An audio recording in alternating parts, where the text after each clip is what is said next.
सर्वप्रथम मैं माँ सरस्वती को वंदन करता हूँ। तत्पश्चात आप सभी को नमस्कार, जोहार, अभिनंदन।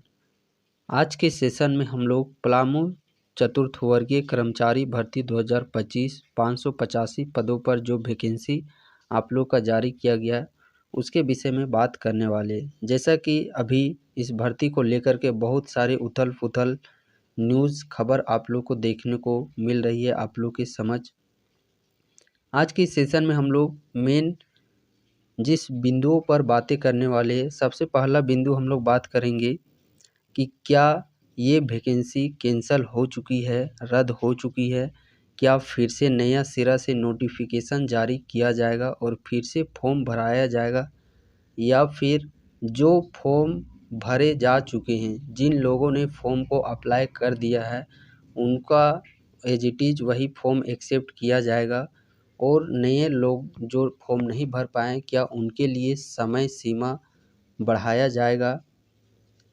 दूसरे कैटेगरी के लोग वहीं पे सोच रहे हैं कि यदि वैकेंसी वापस ले ली जाएगी, रद्द कर दी जाएगी, तो जो भी हम लोग का 500 हज़ार रुपया जो भी खर्च आया है इस भर्ती को भरने के लिए, फॉर्म को अप्लाई करने के लिए, वो पैसा क्या बर्बाद हो गया है।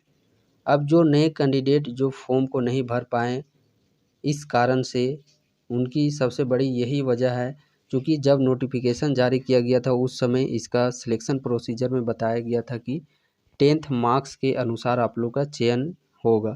तो जिनके बोर्ड में एवरेज मार्क या कम नंबर आए थे वो इस असमंजस में आकर के फॉर्म को अप्लाई नहीं कर पाए। लेकिन अभी रिसेंट का सिनेरियो देखा जाए तो बताया जा रहा है कि इसमें परीक्षा, लिखित परीक्षा, नया नियमावली गठित तैयार करके यहाँ पे सिलेक्शन आप लोग का करवाया जाएगा। तो आइए हम लोग इसी पर बात करते हैं और सिलेबस क्या रहने वाला है। यदि परीक्षा लिया जाएगा तो सिलेबस किस सिलेबस के आधार पर आप लोगों का लिया जाएगा एग्ज़ाम ऑफलाइन किस तरीके से होगा, ओमार बेस्ड होगा या फिर टिक मारने वाला होगा, तो उस पर भी हम लोग यहाँ पे बात करेंगे। मीन्स कुल मिलाकर के बात किया जाए तो आप लोग के जितना भी आप लोग के अनाप शनाप क्वेश्चन आप लोग के दिमाग में बन रहे हैं, सारे प्रश्नों का हम लोग वन बाय वन उसका विश्लेषण करने का प्रयास करेंगे ताकि आप लोग की प्रॉब्लम है, परेशानियां हैं, वो सॉर्ट आउट हो सके। सबसे पहले देखिए हम लोग बात करते हैं इस भर्ती को लेकर के वित्त मंत्री राधा कृष्ण किशोर के द्वारा। आप देखिएगा तो 11 तारीख को जो कैबिनेट बैठक हुआ उस कैबिनेट में ही इनके द्वारा मुख्यमंत्री जो हेमंत सोरेन है इनको पुनः संज्ञान दिया गया और इनके टेबल तक ये बात पहुंचाई जाएगी। और देखिए जो भी मुद्दा है, जितना बड़ा मुद्दा बनता है उतना ही विद्यार्थियों के लिए अच्छा होता है, संकेत उनका पॉजिटिव होता है। अभी आप देखिएगा कि ये सिर्फ एक पलामू जिला का मुद्दा नहीं बन के रह गया है, ये पूरे झारखंड, पूरा राजकीय स्तर का ये मुद्दा बन गया है, क्योंकि ये सारा प्रक्रिया का जो वैकेंसी का है वो मुख्यमंत्री के टेबल तक पहुंच चुकी है। यदि देखिए जो विद्यार्थियों की मांग है, एक निष्पक्ष मांग है कि एग्ज़ाम लिया जाए और एग्ज़ाम के आधार पर ही सिलेक्शन लिया जाए, एक संशोधित सिलेबस को जारी करके सिलेबस के मुताबिक लिया जाए एग्ज़ाम। यदि वो चीज़ नहीं किया जाता है तो कल जा कर के देखिएगा इस वैकेंसी का जो एप्लीकेशन है वो कहीं ना कहीं राज्यपाल के टेबल तक भी पहुंचाया जाएगा। अभी तो समझिए ये पूरे झारखंड राजकीय स्तर का मुद्दा बन चुका है। और 11 जुलाई का जो कैबिनेट हुआ उसी में ही जस्ट तुरंत बाद देखिएगा ये 14 जुलाई को ये नोटिस जारी किया गया है। क्या जारी किया गया है देखिए, मुसफ़िल कार्यालय में वर्ग 4 के पदों पर भर्ती एवं नियुक्ति प्रक्रिया को स्थगित रखने के संबंध में निर्देशानुसार उपयुक्त विषय के संबंध में कहना है कि मंत्रिमंडल सचिवालय एवं निगरानी विभाग समन्वय के पत्रांक 892 दिनांक 11 जुलाई 2025 के द्वारा सूचित किया जाता है कि मंत्रिपरिषद की दिनांक 11 जुलाई 2025 को आहूत बैठक में राज्य अंतर्गत वर्ग 4 के पदों पर नियुक्ति एवं भर्ती हेतु भर्ती एवं सेवा शर्त नियमावली का गठन करने एवं नियमावली अधिसूचित होने तक मुफस्सिल कार्यालय में वर्ग 4 के पदों पर भर्ती एवं नियुक्ति प्रक्रिया को स्थगित रखने का निर्णय लिया गया है। आप ये 2 लाइन को सिर्फ आप लोगों को समझने की ज़रूरत है। बहुत सारे जगह में भी आप देखिएगा ये हवा फैलाया जा रहा है कि वैकेंसी को रद्द कर दिया गया है, जबकि ये कतई सच्चाई नहीं है। इस लाइन को आप स्पष्ट रूप से पढ़ सकते हैं। नियुक्ति प्रक्रिया को स्थगित रखने का निर्णय लिया गया। स्थगित मीन्स हो जाता है पोस्टपोन। जैसा कि अभी फॉर्म भरा दिया गया है, ऑफलाइन फॉर्म चूँकि भराया गया है, तो आगे का प्रक्रिया क्या होता है, फॉर्म का स्क्रूटनी करना, फॉर्म को देखना कि इन लोगों ने सही फॉर्म फिल किया कि इन लोगों ने गलत फॉर्म फिल किया।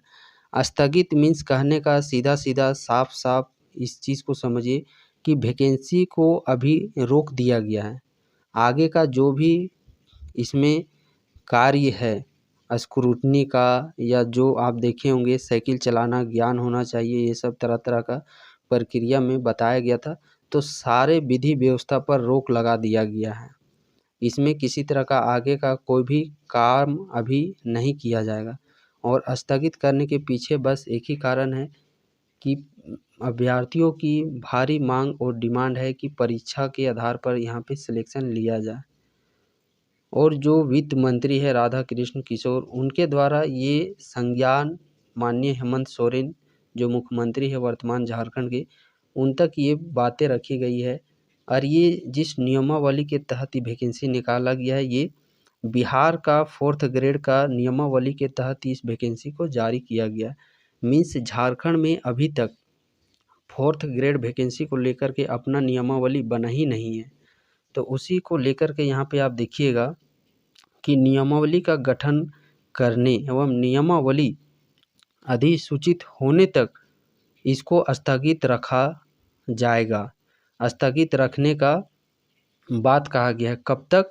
तो नियमावली का गठन करने मीन्स नया नियमावली का गठन करने एवं नियमावली अधिसूचित होने तक, मीन्स झारखंड में 4th ग्रेड वैकेंसी यदि कल जाकर के, अभी तो सिर्फ आप लोग का एक ज़िला में देखने को मिल रहा है, कल जाकर के कोई अन्य जो 23 ज़िले आप लोग के बच गए, उस 23 ज़िला में भी यदि इस प्रकार का 4th ग्रेड का वैकेंसी आता है, तो उनके फ्यूचर को, भविष्य को देखते हुए बताया जा रहा है कि नया नियमावली इसका बनाया जाएगा और उसी नियमावली के तहत उसमें प्रावधान रखे जाएंगे, सिलेबस दिया जाएगा, एक ऑथेंटिक सिलेबस की, इसी के आधार पर सिलेक्शन हो जाए, तो वो चीज़ करने की बात कही गई है। मीन्स नया नियमावली आप लोग का तैयार करके फिर से आप लोग का इसका संपन्न जो एग्ज़ाम लेकर के भर्ती प्रक्रिया को संपन्न करवाया जाएगा।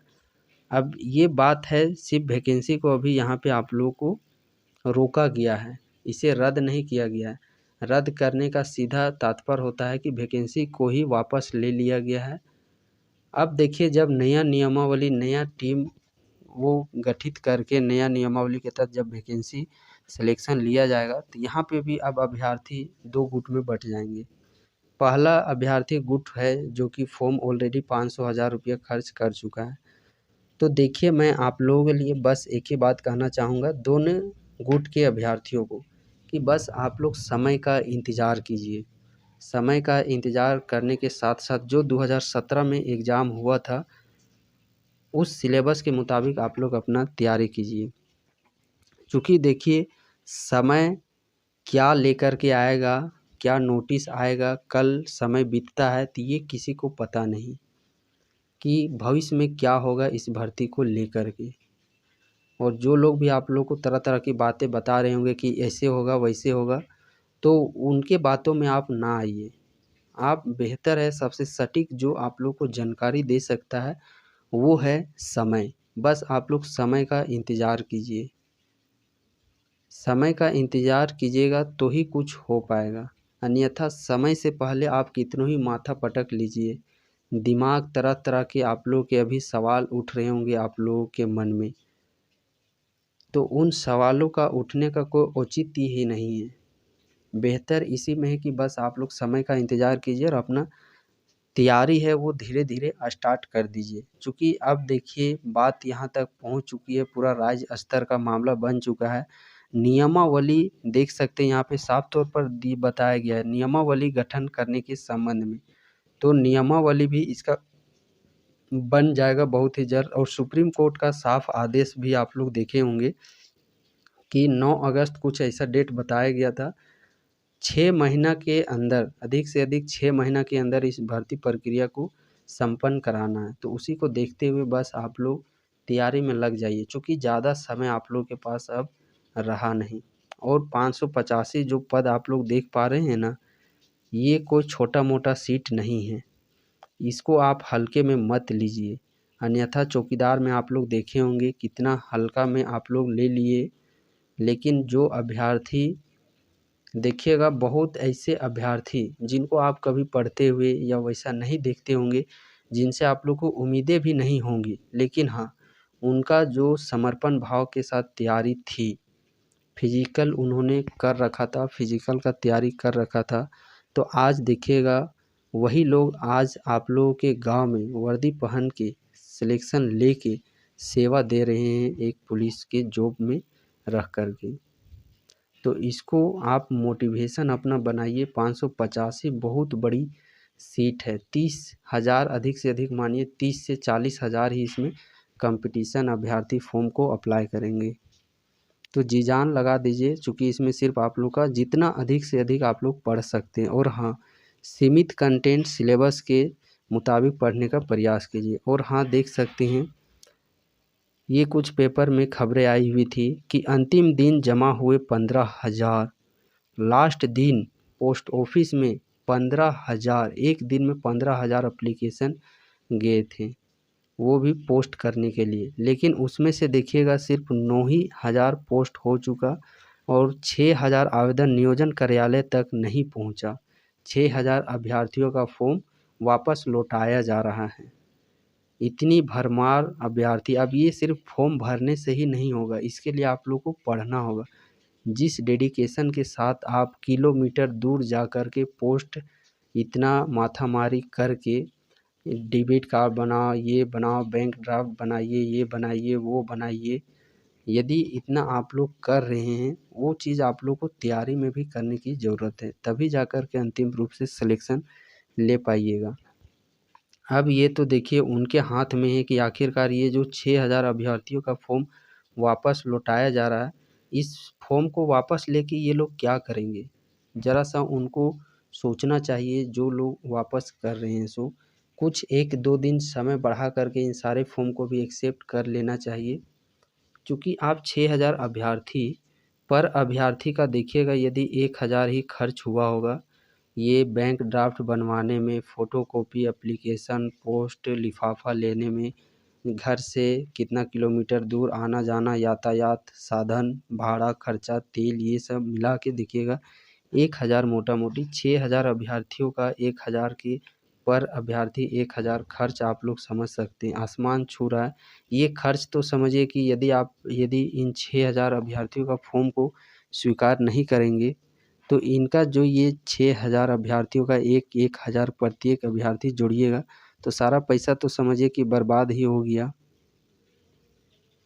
ये तो खैर अब समय क्या इसके लिए करता है, नहीं करता है, वो तो खैर हम लोग को आने वाले समय में देखने को मिलेगा। यहाँ पे देखिएगा किस कैटेगरी में कितना सीट निकाला गया और आप लोग का सिलेक्शन समाहरणालय भवन, शिक्षा विभाग, स्वास्थ्य विभाग और सहकारिता कार्यालय, वन प्रमंडल, मेदिनीनगर, यहाँ पे आप लोगों का जब सिलेक्शन ले लीजिएगा तो यहीं पे आप लोगों का ड्यूटी को दिया जाएगा। और ये आज की खबर है, पलामू में चतुर्थवर्गीय नियुक्ति अब लिखित परीक्षा के आधार पर होगी। और ये एक बहुत ही अच्छा अपॉर्चुनिटी है 585 पदों के लिए। और जैसा कि आप लोग का भारी डिमांड, जैसे ही आप लोग के कानों तक ये खबर पहुंची कि अब लिखित परीक्षा के आधार पर सिलेक्शन होगा, आप लोग के लगातार कॉल मैसेजेस इतने भर भर के देखने को मिले कि पलामू चतुर्थवर्गीय का जल्द से जल्द बैच लाइए। सो आप ही लोगों के डिमांड पर देखिए शुभम गुरुकुल ऐप, ये रहा आप लोगों का ऐप। प्ले स्टोर में जाइएगा, सर्च कीजिएगा शुभम गुरुकुल। साथ में इस वीडियो का डिस्क्रिप्शन बॉक्स और कमेंट में भी पिन कर दिया जाएगा ऐप का लिंक। डायरेक्ट ऐप को लिंक को आप क्लिक करके ऐप को डाउनलोड कर सकते हैं और वहीं से आप लोग जुड़ सकते हैं। किसी तरह का कोई भी जानकारी चाहिए या कहीं पे भी समस्या होती है बैच से जुड़ने के दरमियान, तो आप इस नंबर पे व्हाट्सएप पे अपना मैसेज कर सकते हैं। फ़ी देखिए, एक नॉमिनल फ़ी 299 रुपया जो कि आप लोग को रखा गया है। इसमें आप लोग का प्रीवियस क्वेश्चन पेपर, साथ ही जो सिलेबस है उससे रिलेवेंट यहाँ पे ऑथेंटिक कंटेंट और एक लिमिटेड सीमित सोर्स यहाँ पे आप लोग को दिया जाएगा। पहले यदि आप किसी भी चौकीदार बैच में जुड़ चुके होंगे तो आप लोग को पता है यहाँ पे क्या आप लोग को प्रोवाइड किया जाता है। सो सिलेबस के अकॉर्डिंग, और वो भी सीमित कंटेंट। आप लोगों को अथाह जो समुद्र है वो चीज़ समुद्र को नहीं पढ़ना है, बल्कि आप लोग को एक जो बांध है, तालाब है, बस तालाब इतना ही पढ़ना है और उसी तालाब से आप लोगों को एग्जामिनेशन को वो चीज़ करना है। तो यहाँ पे कंसाइज वे में इतना बड़ा जो है समुद्र, इसको कंसाइज वे में इतना करके मटेरियल आप लोग को दिया जाता है। भली भांति आप लोग वो चौकीदार बैच में आप लोग देख ही चुके होंगे। अभी आप लोग संक्षिप्त सिलेबस देख सकते हैं जो कि 2016 में हिंदी के 5 प्रश्न, गणित के 10 प्रश्न, विज्ञान 10, रीजनिंग 5, सामाजिक विज्ञान 10, करंट अफेयर्स झारखंड 10। ये 2017 पैटर्न सिलेबस के जरिए ये प्रश्न अभी आप लोग का पूछा गया था। तो जब तक ऑफिशियल नोटिस नया नियमावली तैयार कर सिलेबस जारी नहीं किया जाता है तब तक आप इसी सिलेबस के ज़रिए आप लोग यहाँ पे पढ़िए। जैसे ही सिलेबस का वो जारी किया जाता है ऑफिशियल के थ्रू, तो आप लोग को डेडिकेटेड वीडियो बना करके आप लोग को बता दिया जाएगा। क्योंकि यहाँ पे ये भी चीज़ आप लोग को जानने की ज़रूरत है, क्योंकि विज्ञान देखिए ये अपने आप में अथाह है। फिजिक्स, केमिस्ट्री, बायोलॉजी अलग अलग, इसको आप यदि अच्छे से पढ़ने लगे ना तो यही पढ़ने में 6 महीना आप लोग का ले लेगा। गणित ये साल भर का कोर्स सिर्फ गणित में ही लग जाएगा। सामाजिक विज्ञान जो कि समुद्र है, हिस्ट्री के 3 पार्ट है, पॉलिटी का है, भारत भूगोल हो गया, वर्ल्ड भूगोल हो गया, इकोनॉमिक्स हो गया, तो इसका भी अलग अलग है। तो यहाँ पे हम लोग बात करेंगे उस चैप्टर में रिसेंट सिनेरियो के मुताबिक क्या इम्पोर्टेंट है, उस चैप्टर इंडिविजुअल को आप लोगों का यहाँ पे पढ़ना है। और जितना हो सके आप लोग इंटरनली आंतरिक रूप से मजबूत हो जाइए, मोटिवेशन आप लोग हो जाइए और समर्पण भाव से आप लोग तैयारी कीजिए। मोटिवेशन के लिए सिर्फ इसका सैलरी ही आप लोग के लिए काफ़ी है। देखिए, लेवल 1 1800, ग्रेड पे 5200 से 20,200। शुरुआत में ही आप लोग का पहला मंथ से ही देखिएगा तो 27-28 हज़ार से ही आप लोग का सैलरी बनना प्रारंभ हो जाएगा। और ये एक बहुत ही अच्छा आप लोग का यहाँ पे है। देखिए, जिस कार्यालय में भी आप लोग का पोस्टिंग होगा, काम कीजिएगा, वहाँ पे समरनाले जैसे कि, तो प्रत्येक संडे वहाँ पे आप लोग का छुट्टी होगा। जो वैसा फेस्टिवल होता है या जब जब समरनालय बंद रहेगा वो सारी छुट्टी आप लोगों की भी होगी। उस छुट्टी में यदि आप लोग का सपना है कुछ बड़ा कुछ करने का तो आप उसमें काम कर सकते हैं, उसका तैयारी कर सकते हैं। ये तो सिर्फ एक हो गया आप लोग का अपने पैर जमाने वाली बात। जो जिस आर्थिक तंगी से यदि आप जूझ रहे हैं अभी, उससे ये छुटकारा देने का काम करवाएगा आप लोगों से। तो देखिए, जो भी आप लोगों के प्रश्न थे उलझे हुए तो उन प्रश्नों को सुलझाने का प्रयास किया गया।